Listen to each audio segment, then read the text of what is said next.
Fidico.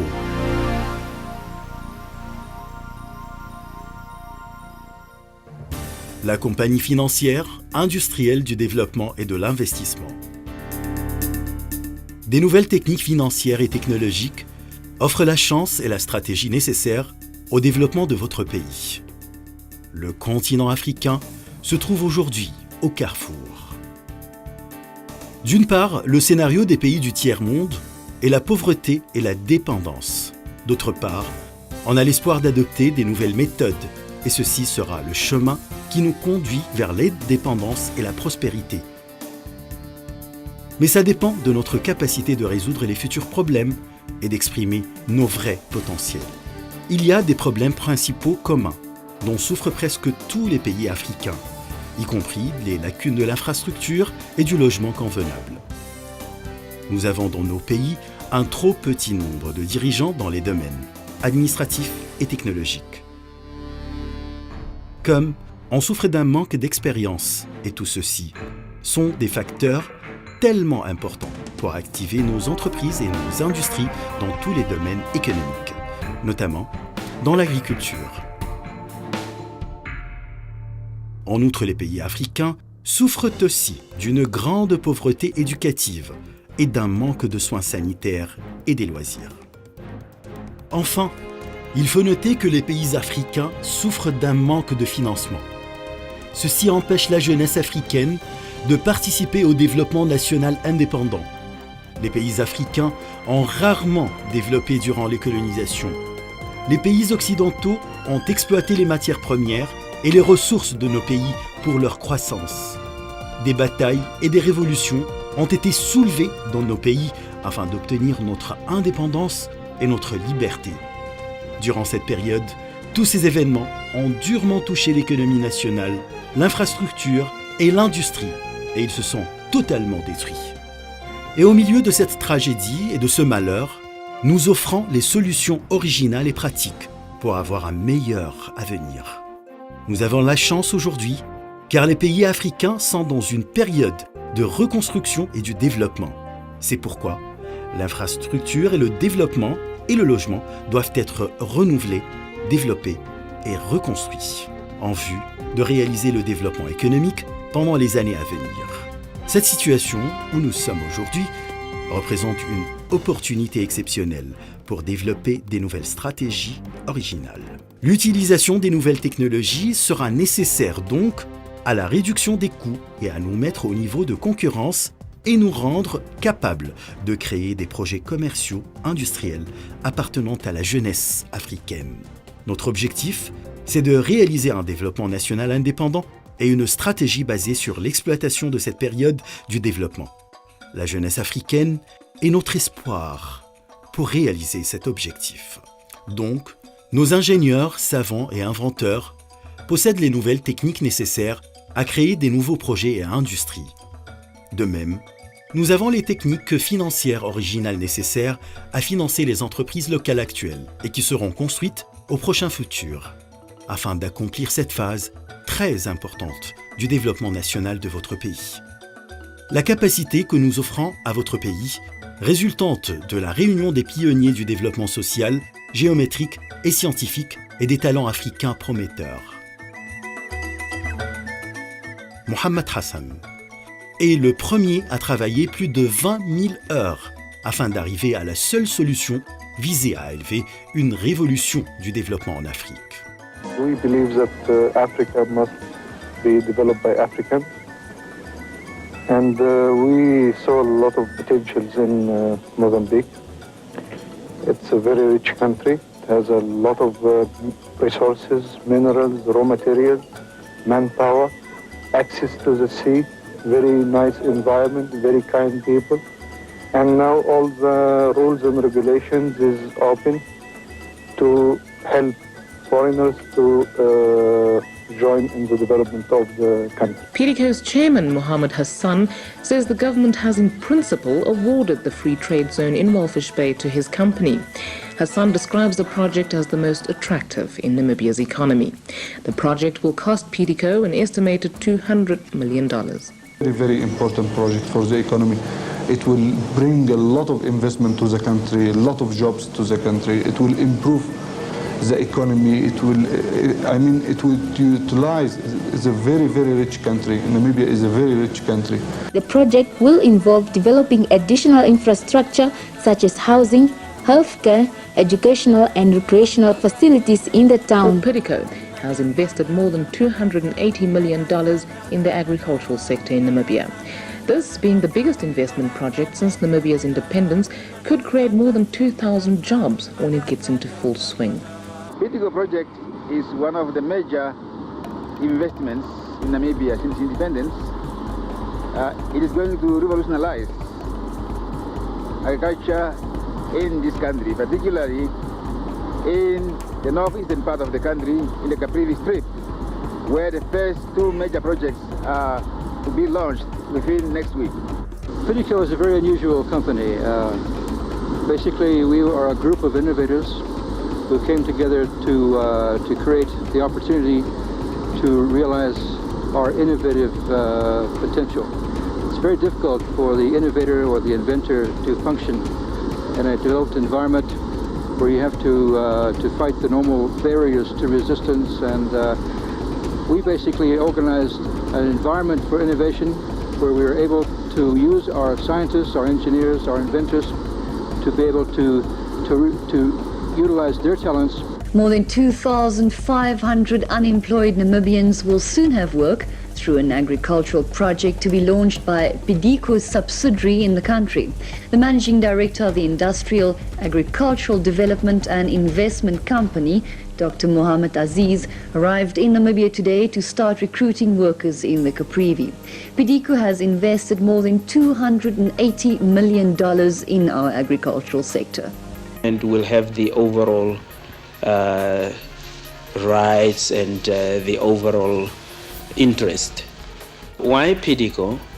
PIDICO applied and they made a proposal to the government that they want to establish such a zone. There was no other applications, so Cabinet approved PIDICO.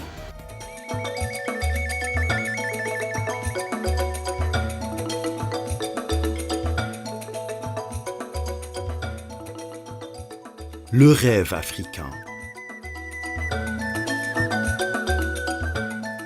Il se compose de 1000 nouvelles communautés urbaines, 50 000 centres culturels, sanitaires et économiques qui seront répandus dans toute l'Afrique et seront partagés selon la typographie et le nombre de la population de chaque pays africain. Ces nouvelles communautés renferment les domaines suivants: des communautés agro-industrielles, des communautés minières, des communautés de pêche, des communautés touristiques et enfin des communautés de libre zone industrielle. Chaque communauté se compose de 35 000 unités d'habitation, 20 000 maisons économiques, 14 000 maisons moyennes et 1000 maisons luxueuses, avec une infrastructure complète, des services socio-éducatifs, sanitaires, de loisirs et provisionnels. Et pour être en liaison avec les pays africains privés d'éducation, du soin sanitaire et de chances de travail, 50 000 centres culturels, thérapeutiques et économiques seront construits afin de couvrir 20 millions de kilomètres carrés des régions peuplées densément pour soutenir et renforcer les activités économiques, notamment celles de l'agriculture et de richesse animale. Alors, chacun de ces centres va servir une région de 20 km x 20 km et chaque centre renfermera un écran afin de recevoir la science, la culture et le divertissement de nos satellites avec les langues nationales et tribales et sur le niveau culturel convenable au site de chaque centre. De même, ces centres ont un soin sanitaire gratuit pour les peuples vivant autour d'eux. Comme ils offriront quelques activités économiques et des chances de travail dans le domaine de l'agriculture et celui de la richesse animale. La Banque panafricaine de marchands, c'est l'un des plus importants moyens financiers visant à créer des crédits bancaires pour le commerce commun entre les pays africains en utilisant leur propre devise locale. L'entreprise panafricaine de l'assurance sera créée pour former des certificats d'assurance pour toutes les opérations commerciales et de l'investissement africain afin de couvrir tous les risques. Ce projet majeur, qui exige la participation de plusieurs experts des pays africains et d'autres pays étrangers, y compris des professeurs, des médecins, des ingénieurs et directeurs, dont le nombre atteindrait les 5 600 000 personnes, nous oblige à créer une entreprise des voies aériennes africaines, renfermant 200 avions afin de faciliter le transport et le voyage de ce grand nombre. En outre, ce projet représente une transformation caractéristique dans le domaine de la communication. Les satellites, les réseaux des câbles de fibre optique, les réseaux du WiMAX et du Wi-Fi. L'utilisation de ces nouvelles techniques par des millions d'Africains va permettre l'opération du premier réseau d'Internet africain.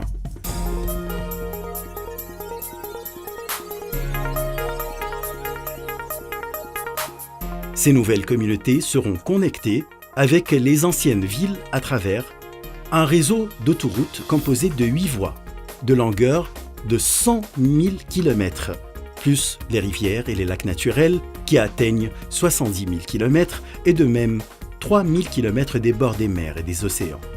Ce réseau que Dieu nous a offert. Et ce sont de longues routes valables pour commencer immédiatement le projet avec le minimum d'investissement. Tous ces projets agricoles, industriels, éducatifs, ces centres curatifs seront butés des ennemis du progrès en Afrique, ceux qui monopolisent les richesses de nos peuples. Et c'est pourquoi on doit suivre des mesures et des précautions de sécurité strictes dans le cadre de la coordination et de la supervision de la part du ministère de la Défense et celui de l'Intérieur dans chaque pays africain et sous l'égide de l'Union africaine. Ce système de défense sera connecté par les satellites et les réseaux de la communication avec l'Union africaine et les deux ministères, celui de la Défense et celui de l'Intérieur dans tous les pays du continent africain. Le projet du développement concernant ce rêve africain se compose de 4 étapes. La première étape, c'est le financement. La politique financière de ce projet se base sur la non-participation d'aucun pays africain dans le financement de ces projets. Aucun pays africain ne sera obligé à participer au financement de ces projets. Alors, comment peut-on financer ce rêve africain qui coûte 6 trillions de dollars pendant les 15 prochaines années? À travers 38 nouveaux moyens de financement, intitulés la technique MK du financement, qui dépend de ne pas investir ni emprunter, mais de créer une somme d'argent suffisante pour faire de ce projet un projet d'autofinancement. Ces moyens ont été utilisés en Zambie, au Congo, au Mozambique, en Tanzanie, au Maroc et en Afrique du Sud. La seconde étape, c'est le système MK de la construction. C'est le meilleur, le plus rapide, le moins cher système de construction pour les pauvres et les riches. On va utiliser 4 composants de construction fabriqués du sable, seulement d'une façon compliquée. Ces 4 composants mènent à la construction de 10 maisons chaque jour, dans chaque site, à l'aide de 90 ouvriers seulement. Tasser le sol, à l'aide d'un compacteur d'impact, de même en utilisant les raffineries du pétrole, afin de former une forte surface qui sera aussi isolatrice de l'eau et de la surface du sol.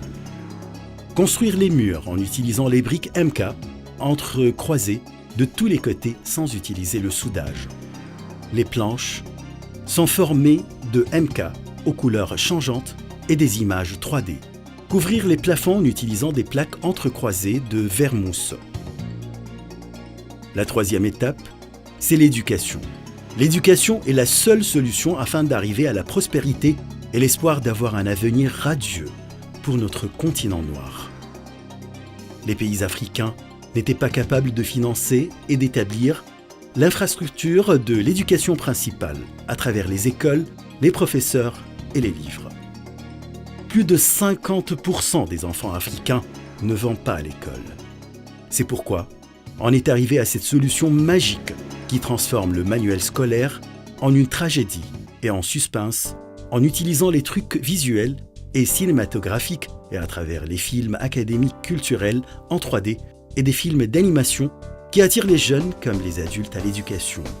Car les écrans qui se trouvent dans les centres culturels reçoivent les retransmissions des satellites africains du projet.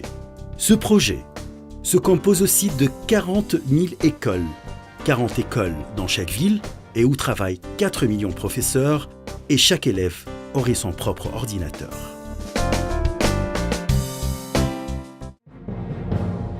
La quatrième étape est celle des nouvelles technologies dans les différents domaines.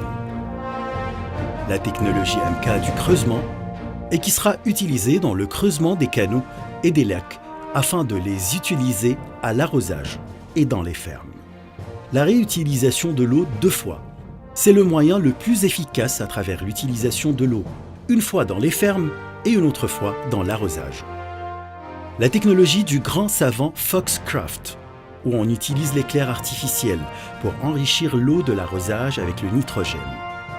De même, il est arrivé à une autre technologie, celle de la tour de l'électricité. C'est une autre façon de produire l'électricité à partir des vents avec une méthode horizontale et avec un coût minimum. L'utilisation de la technologie du professeur Al-Kholi pour séparer les composants de l'eau, on peut donc générer l'électricité de l'hydrogène. En outre, on a sa technologie consistante d'un miroir concave qui reflète les rayons du soleil sur une lentille de concentration afin de produire une grande chaleur qui vaporise l'eau pour avoir une électricité propre et une eau potable. Des tubes composés de fibres de carbone inventés par Wolf Steens. Ces tubes ne sont pas soudés, mais en même temps, ils sont très solides et ils peuvent être fabriqués avec n'importe quel diamètre. Ces tubes coûtent beaucoup moins cher que les tubes en acier traditionnels. Et nous croyons que les multiples sociétés urbaines pourraient créer un pays fortuné, ainsi que plusieurs pays fortunés pourraient créer un continent africain en pleine prospérité.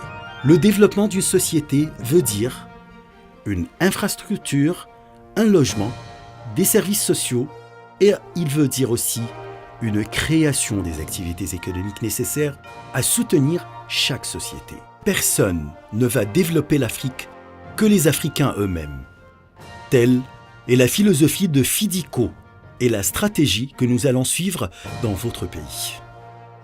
Comme il y a une autre mission très importante pour FIDICO, c'est la pression des nouveaux occidentaux exercée sur les pays en voie de développement afin de réserver leur industrie et qui a eu lieu au temps où les pays et les peuples africains possèdent la moindre ressource financière. Quand les industries commencent à être sous forme d'adjudication, qui donc va réussir à contrôler les régions stratégiques de l'économie nationale? Vous pouvez garantir la liberté que vous avez lutté pour l'acquérir et de continuer pour acquérir un avenir quand vous gardez l'indépendance économique. FIDICO représente une solution immédiate pour ce délicat problème. FIDICO va aider les directeurs, les ouvriers et les peuples à posséder des actions dans les industries majeures de l'économie nationale. Votre peuple devait être capable à participer effectivement au développement et aux activités économiques dans votre pays. Les industries existantes et les opportunités du développement, les biens doivent être locaux. S'ils ne sont pas possédés par le gouvernement, alors par des citoyens honnêtes et qui s'intéressent au développement de leur pays. On doit entraîner les riches et leur donner la chance de contribuer au développement national. De même, ces gens doivent être soutenus par les initiatives financières originales présentées par FIDICO. Les projets du lancement seront financés 100% par FIDICO et 0% par les participants locaux.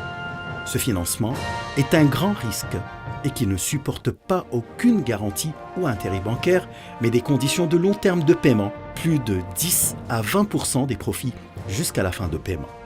Les projets de la construction vont soutenir plusieurs entreprises locales dans les domaines de la construction et des entreprises de la fabrication des équipements géométriques, etc. FIDICO représente un système du marché de capitaux pour les actions qui convient avec nos revendications.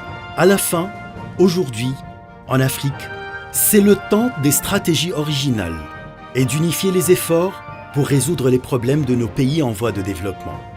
Les pays africains sont parfaitement prêts à profiter des nouvelles idées et des nouveaux concepts. De même, ces pays possèdent les ressources exigées, de la richesse de l'enthousiasme et du nationalisme. Il y a quelques chefs de nos États pensent que l'originalité, le développement et l'indépendance économique sont des éléments et des pas fondamentaux vers un avenir merveilleux. Les buts de FIDICO, résultant des expériences locales avec la mise en considération des facteurs et des influences internationales dans une communauté internationale qui souffre de l'instabilité et qui est dans un état du changement et de redistribution de la richesse et de l'autorité. Le temps, c'est maintenant et où? C'est en Afrique. FIDICO, c'est l'outil nécessaire à transformer le rêve vers la réalité, l'impossible vers le possible, pour contribuer à l'essor du développement souhaité dans votre pays, pour que le continent africain soit placé dans l'hiérarchie historique des nations. FIDICO, c'est la stabilité à travers les années futures de vos nations.